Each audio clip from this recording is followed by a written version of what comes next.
The 2018 Atlanta Press Club Loudermilk Young Debate Series. Brought to you from the studios of Georgia Public Broadcasting. The Republican race for Lieutenant Governor.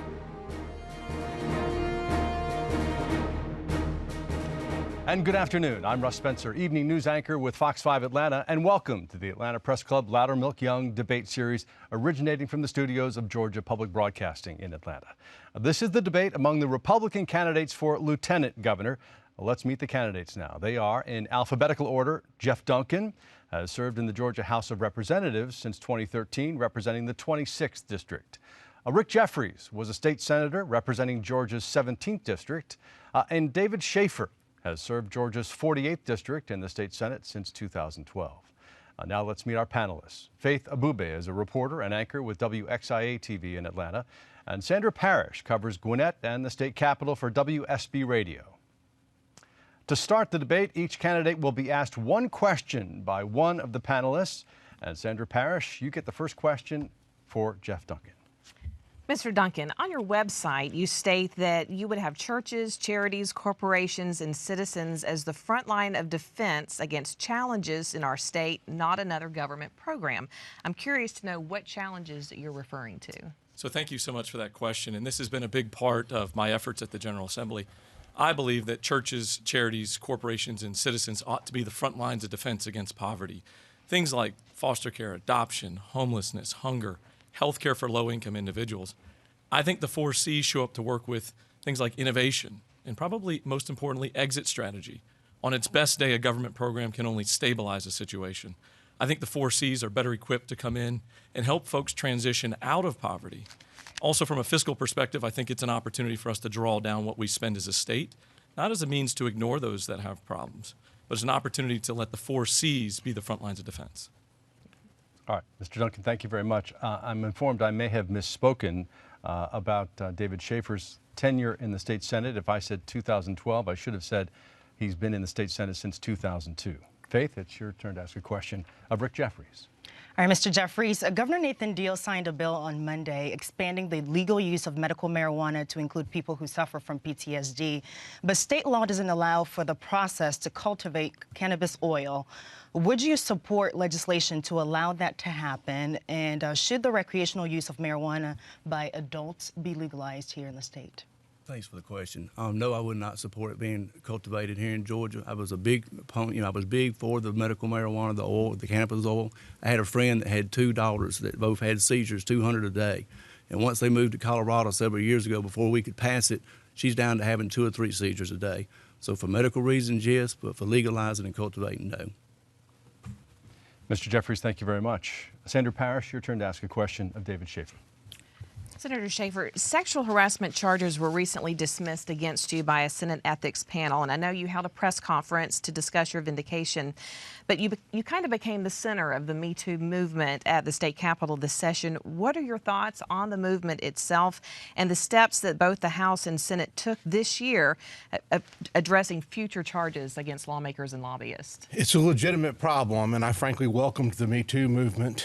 As a father of a daughter, I don't believe that anyone should be, any woman or anyone should be harassed in the workplace. I think it's tragic that this movement was hijacked by people who were using it for political purposes.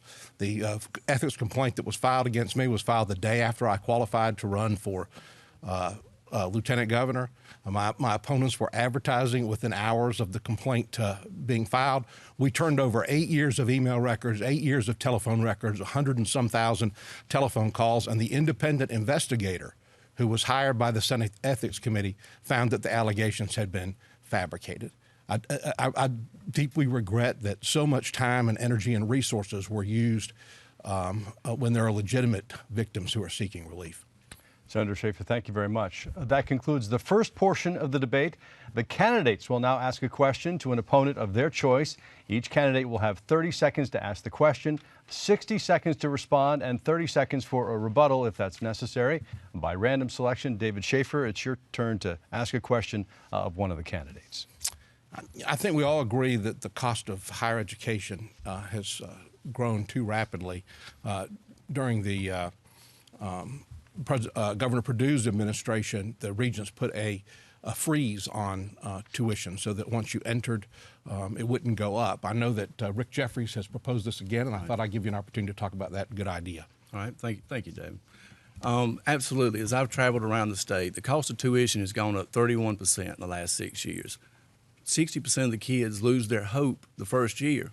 So they got to go get student loans. Parents got to pay for it. Grandparents got to pay for it.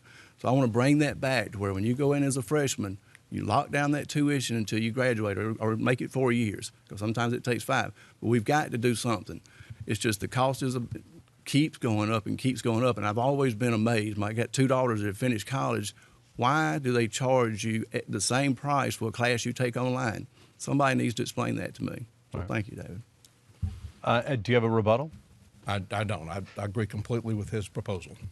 Well, what's the incentive for kids to continue to work hard? I hear your point, but what's the incentive for them to maintain excellence in their academics if they're going to pay the same price one way or the other? Well, no, they won't pay the same. They'll pay the price they paid as a freshman. It'll be the same cost as a sophomore, for, junior, senior. That way it's not going to go up 10, 15%. That way as a parent, we can budget our kids' tuition. All right. Mr. Jeffares, it's your turn to ask a question to either of the 2 candidates. Okay. David, I've known you now for about 8 years. You've been in politics for over 20, and on your webpage it says you're in public relations.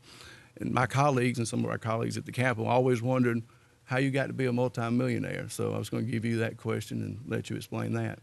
I've been involved in several businesses. I've got an interest in 2 different captive insurance companies that sell liability insurance to taxi cabs. One's based here in Atlanta, one's in Washington, D.C. About 5 years ago, my father-in-law, who was in the trucking and warehousing business in Middle Georgia, retired, and my wife and I bought the warehousing part of his business. And so I've had multiple businesses outside of my public service, and I've invested in some businesses that haven't been successful as well. But I think it's important that we have public officials that have experience both inside government and in business as well, so that they've signed both sides of the paycheck and not just the employee side of a paycheck. All right. Representative Duncan, your turn to ask a question. Thank you. David, you seem to have a problem with the truth. One of your previous opponents has said that you're allergic to the truth. You continue to call the gas tax actually a tax cut. You've worked to defeat the adoption bill, but yet now try to take credit for its final passage. You claim to be a conservative, but yet have bundled trial lawyer dollars for Democrat Roy Barnes. And in one of your previous campaigns, you actually rented a family for a photo shoot. David, please share with the viewers what you actually do for a living. Well, not a single one of those things that you said is true. The transportation funding bill, which I supported, repealed the sales tax on gasoline because that sales tax on gasoline was being used for purposes other than roads and bridges. And we replaced it with a higher excise tax so that every penny of the motor fuel would be spent on transportation like the Constitution requires. It was something that most Republicans supported, that Rick Jeffares voted for as well, and that Governor Deal signed into law. I voted twice for the adoption bill, and I worked to make it better. The original version that you supported increased the cost of adoption and made it, frankly, more burdensome on adoptive parents. And we were able to get amendments added to the Senate that reduced the burden, made it more affordable for adoptive parents to make that decision. I haven't responded to every single allegation that he's made. He asked you what you did for a living. Well, I think I answered that in the first question. I own a real estate business. I own an insurance business, and have been successful. My wife was a lawyer. She has retired, but together we've been successful. We've provided jobs and added to the economy, and I'm proud of my success both as a business person and as a political leader. Mr. Duncan, 30 seconds. Yeah, so there's 3 of us in this race, and it's most likely going to be headed to a runoff. And David, I'm not satisfied with that answer. I think Republicans all over the state are not satisfied with that answer. And quite honestly, I'm concerned that Democrats would capitalize on the controversies that have followed you for your 30-year political career. The truth is your livelihood has been and continues to be solely dependent upon being a politician. And that's wrong. Stay tuned. All right. That concludes our second round. For those just joining us, this is the debate between the Republican candidates for Lieutenant Governor. We will now go back to the panel to ask questions to the candidate of her choice until we run out of time. As a point of moderator privilege, I may also ask questions of the candidates, and I will determine when a rebuttal is appropriate. Faith, you get the first question in this round. Mr. Duncan, as a businessman, Amazon plans to spend $5 billion on a second new headquarters and potentially hire 50,000 well-paid high-tech workers somewhere in the U.S. Currently, the state isn't required to disclose details of incentive packages, but some have suggested it can be as high as $1 billion. Would you be in favor of offering more than $1 billion if that's what it takes to bring Amazon to the state of Georgia? I think it's exciting that companies all over the world are looking at Georgia as a place to call home. And I think there's a number of reasons. I think this is a great place to run your business, but it's also a great place to raise your family. And I think that's something we need to continue to remember as we talk to these companies as we move forward. You know, one of the things that were eye-opening to me in my 5 brief years in the General Assembly was that too often legislators tried to incentivize individual companies and not look for opportunities to build industries like the film industry, allow free markets to thrive. I think the best thing we can do to incentivize economic growth here in this state is to look for opportunities to continue to cut the income tax. As Lieutenant Governor, I'm going to lead the charge to cut 2 additional % off the income tax in my first 2 years representing as the President of the Senate as Lieutenant Governor. All right, Sandra, your turn. So for Mr. Duncan, playing off of that is in regards to Amazon, I'm curious about your thoughts on religious liberty legislation. If we don't have an answer about Amazon by the time that the legislature begins next year and you're elected Lieutenant Governor, would you push for such legislation, including one to protect Christian adoption agencies? Yeah, so for me, this is an area where I think we can create a conversation, not a shouting match, but between the business community, the faith community, and the legislative community. I think if we tackle this issue the right way, we're not only going to lead ourselves, but we're going to lead an entire nation on how to take the steps forward.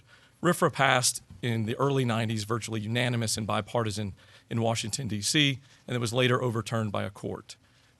The expectation at that time was that the states were covered.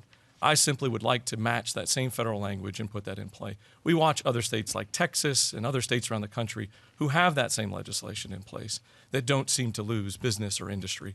But once again, I'd like to foster a conversation and not a shouting match on this issue. Thank you, Representative. Senator Shafer, you've said on your website you'd like to do away with the income tax entirely to compete with states like Florida and replace it with a consumption tax. How is that fair to low-income families who spend a greater proportion of their income on necessities, essentially? I've been a proponent of the fair tax nationally. In fact, when Neil Bortz and John Linder wrote the fair tax book 15 years ago, I hosted one of the very first book signing parties for them. I'd like to see it replaced on the federal level, and I'd like to see us move in that direction on the state level as well. I passed a constitutional amendment 3 years ago that put a cap on the state income tax. It passed through the House and Senate, was approved by the voters. At the same time, I introduced another constitutional amendment, which we were not able to get through the House and Senate, which would have capped the sales tax as well and provided that any increase in the sales tax would be redirected toward income tax relief. We have. But how is that fair to low-income families?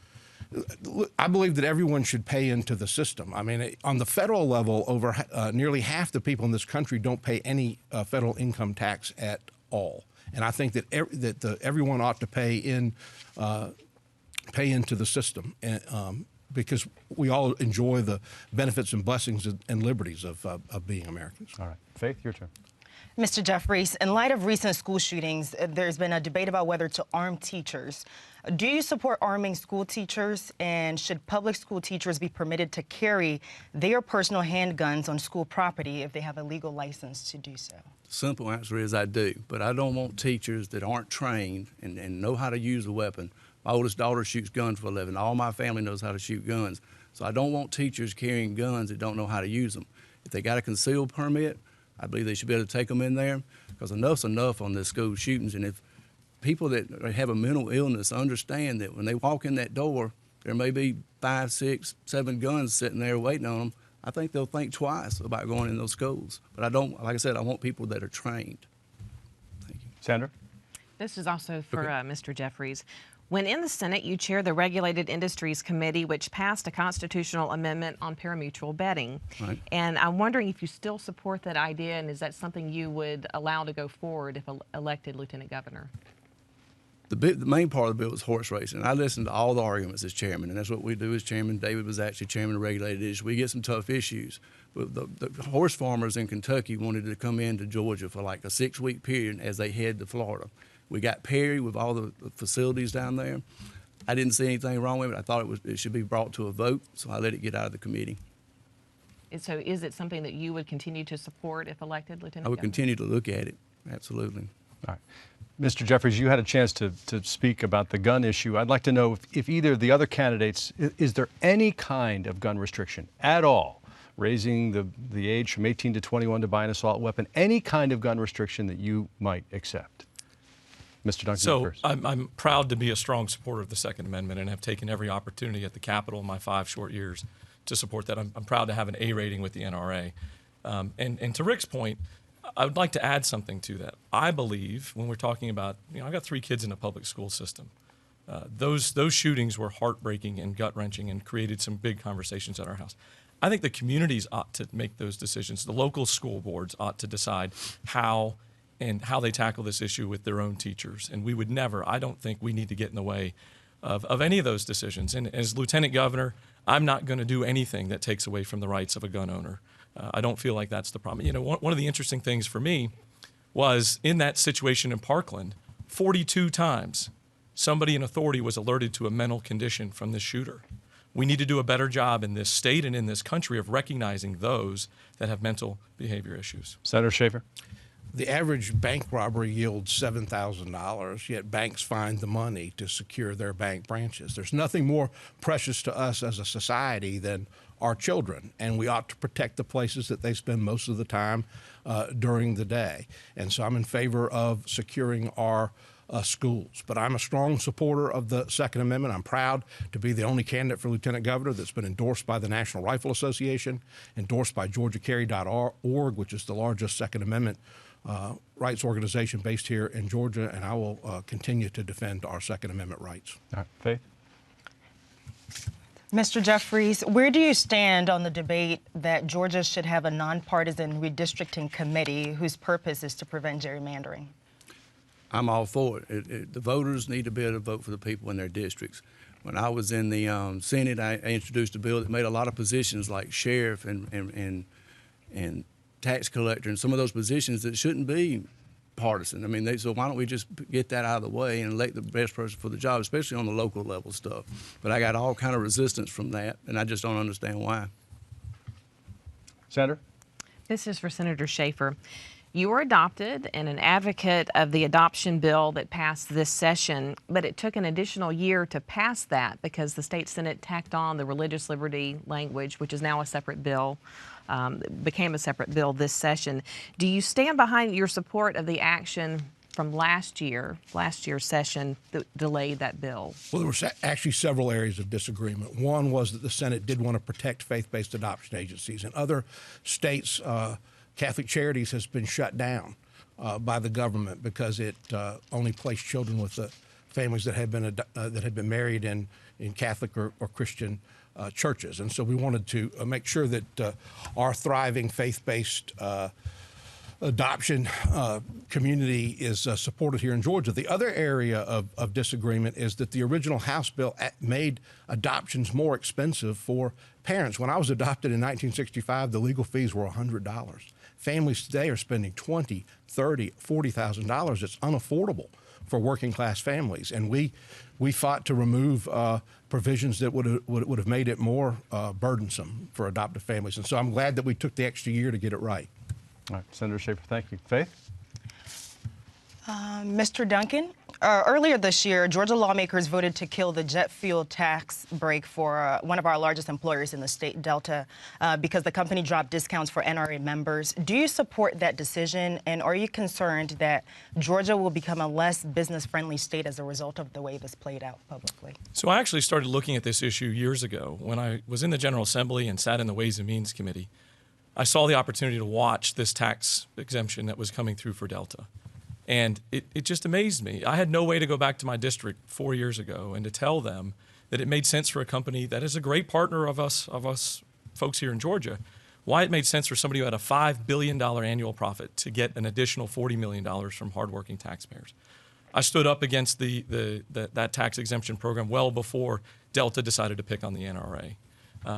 But look, here's the deal. We don't need to set policies based on individual actions, but that tax program was a bad idea to start with years ago. It was just an impossible answer to go back to anybody who works hard and pays their taxes to look at an opportunity to give, some sort of corporate discount. All right, we have time for one last question. Sandra Parrish. This is for Mr. Jeffares. Yes. You own an environmental services company that held several state contracts with prisons and I believe a rest stop as well. And it's my understanding if elected and you'd be have a full-time position with the state, you would be unable to continue at least with those contracts. Right. I'm curious, have you made any plans for your company, or do you have plans for your company should you be elected? Yes, there's not many people do what we do, treating water and wastewater around the state, but several of the companies have already been in contact with me. I've gotten beat up a little bit over this because I was working on a state contract, but we are part-time legislators. And when I got elected, I was already working for the state. And so I talked to the Attorney General and I said, I need an opinion. Do I need to give up these contracts? And he said, were they sealed bids? I said, they were sealed bids. He said, you got a right to work in the state of Georgia. And I want to add that I went back and counted up over the last 10 years because I was the low bid. I have saved the state over $1 million. So I think our taxpayers are pretty happy about that. All right, Senator Jeffares, thank you very much. That is all the time we have for questions. Each candidate will now have 60 seconds for a closing statement. And Rick Jeffares, you get the first closing statement. I want to thank my other candidates for being here today. I want to thank the panel.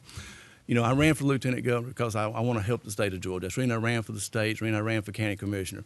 But as I've traveled the state, there's 4 issues that come out. Georgia's the #1 state to do business. We've won that 5 years in a row. If we're going to maintain that, we've got to get better transportation, better roads. We've got to get infrastructure in South Georgia, rural broadband. And we need to get 50% of our kids aren't going to college. We need to accept that. So we need to get more technical high schools. We need to get them with trained skills so they can go, at 18 years old, they can go get a job. And so that's the main thing we're missing. And we talked about the cost of tuition. But Henry County's doing something next year that I think was a great idea. We got 12 high schools now. And they're taking the old original high school, Henry County, and it's where the Career Academy is at. We got a technical college beside it, but they're going to make it ninth grade through 12th grade a technical high school with 47 different trades they can take. And I'm Rick Jeffares, and I'm running for lieutenant governor. I ask for your support. All right, Senator Jeffares, thank you. David Shafer, your turn. I've spent 16 years in the state Senate fighting for the conservative values that Republicans believe in. I fought to lower taxes. I've fought for families and for children. I fought to protect our Second Amendment rights. And I'm proud that I've been endorsed by Newt Gingrich and Ted Cruz and Mike Huckabee and the National Rifle Association and Georgia Right to Life and GeorgiaCarry.org and Georgia Conservatives in Action and Family Policy Alliance of Georgia, because I have led on the conservative issues that Republicans care about. I'm also proud to have been endorsed by more than 200 current and former members of the Georgia General Assembly, including a majority of the senators that I serve with, because they know me, they know my character, they know my work ethic, they know my leadership style, and I'm proud to have their support in my campaign for lieutenant governor. And I ask each of your listeners today to give your consideration to me when you make your decision a week from Tuesday, May the 22nd. Thanks. Right. Senator Shafer, thank you very much. Geoff Duncan, your turn for a closing statement. Well, thank you so much for this opportunity. On May 22nd, if you just have to vote for the next person in line, if you just have to vote for the person with the longest political resume, then Geoff Duncan's not your pick. You've got other folks to select from. But if you're open to voting for a true outsider, a successful small business owner, a proven conservative, then I ask for your consideration. It's no mystery why our campaign has gained so much momentum over the last 12 months. Folks recognize that I'm not a career politician. And when given the chance to stand up for your conservative values, I've done exactly that. On May 22nd, you're going to have a choice. You're going to choose to elect a career politician as a lieutenant governor, or you're not. I'm Geoff Duncan. I would love to have your support on May 22nd, and you can find out more at teamduncan.org. Thank you. Representative, thank you very much. Thanks to all of you for being here and for sharing your time and for your willingness to serve our state. And that concludes our debate. We'd like to remind voters that the primary elections will be held on Tuesday, May 22nd. Early voting has already begun. Our thanks to the candidates and to our panel of journalists. Thank you very much. And we'd also like to thank the Atlanta Press Club for arranging today's debate. For more information about the Atlanta Press Club and all of the debates they will host this primary election season, visit atlantapressclub.org. This debate will be archived there and on Georgia Public Broadcasting's website. That's gpb.org. Up next, the debate between the Democratic candidates for Lieutenant Governor. Stay tuned for that. I'm Russ Spencer. Thank you for being with us for the Atlanta Press Club Loudermilk Young Debate Series.